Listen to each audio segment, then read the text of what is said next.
திருவாசகத்துல வரும், நானும் போய் என் நெஞ்சும் போய் என் அன்பும் போய் ஆனால் வினையேல்.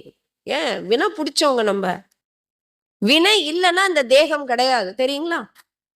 இந்த தேகம் எடுத்துட்டீங்க, பிறவி எடுத்துட்டீங்கன்னா உங்களுக்கு வினை இருக்குன்னு அர்த்தம். இதுதான் அடையாளம். நான் எந்த பாவமும் செய்யல இல்ல, பாவத்தின் அடையாளம் தான் இந்த தேகம், இந்த வாழ்க்கை. உங்களுக்கு எந்த வினையும் இல்லை அப்படின்னா தேகம் கிடைக்காது. புண்ணிய மூர்த்தியா இருப்பீங்க இவர்களை போல. புண்ணிய மூர்த்தியா என்பதை விட பிரம்மமாவே இருப்பீங்க, சிவமா இருப்பீங்க. ஏதோ ஒரு வினை பயன்தான் தேகம் கண்டாய் என்கிறார் பட்டினத்தடிகள். இந்த தேகம் எதுக்கு வந்தது உனக்கு தெரியாது. நீ செஞ்ச பாவ புண்ணியத்தின் அடையாளம் தான் இந்த தேகம்.